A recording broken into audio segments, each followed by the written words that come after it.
to be surrounded by people who are equally enthusiastic about communities of practice. I think it's been a day that's been high energy. Be surrounded by people who are passionate about change, improving services, which is fantastic. The amount of energy, the amount of ideas, it's just been another amazing day.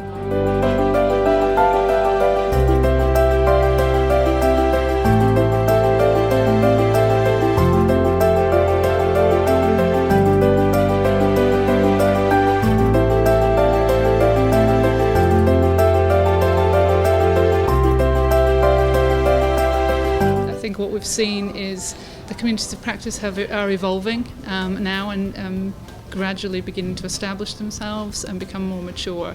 So we've seen a lot of energy, we've seen a lot of passion, and we've seen a lot of progress.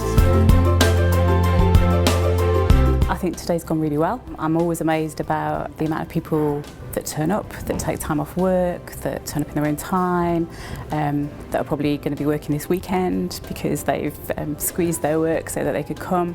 The amount of energy, the amount of ideas, and the people that have presented today as well, the community facilitators that prepared stuff and worked together and shared their learning. It's just been another amazing day.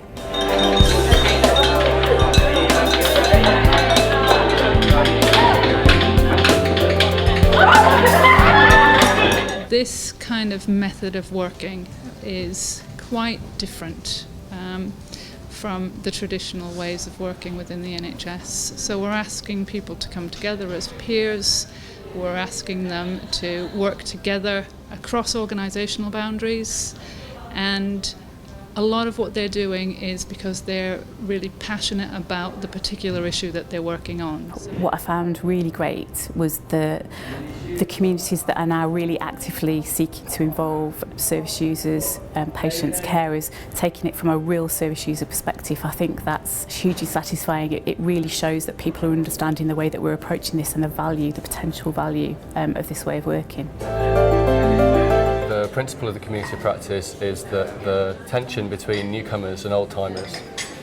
Newcomers have the chance to learn from the experience of the old-timers, and the old-timers have a chance to talk about and explain the work they've been doing. So they take their experience and they have to represent it to people. And so this has a lot of value for both parties. The network as a whole has been really good about bringing in their immediate contacts and doing a lot sort of on the ground grassroots publicising and getting people on board who they know are already of a similar mindset and are going to be easy to bring on board with this way of working and this way of thinking. The next challenge is going to be to send it out a bit wider and maybe bringing on some teams and some organisations wholesale rather than sort of a very individual approach, which I think we've had so far. It's been great to meet sort of people locally who I think kind of share my passion for innovation and change.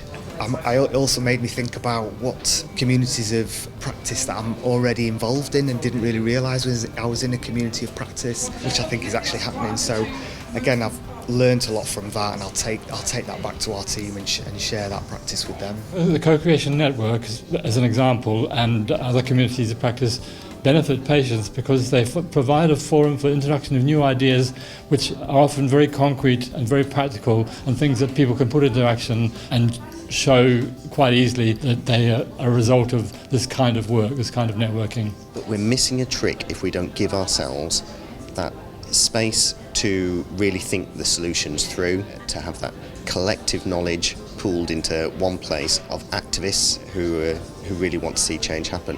So community of practice, I think for me, is the way of unleashing the talent and the intellect to the best effect. We're looking to improve the recognition of sepsis, but to do that we need to all be working together. We all work in silo in our individual organisations, and building a community around sepsis will really help to develop common practice and to help the patient at the receiving end of that treatment. The highlight for me is having some next step actions of actually this is what I'm going to do tomorrow when I get back to my organisation, this is what I'm going to do next week, this is how I'm going to work with our patients around some of this stuff.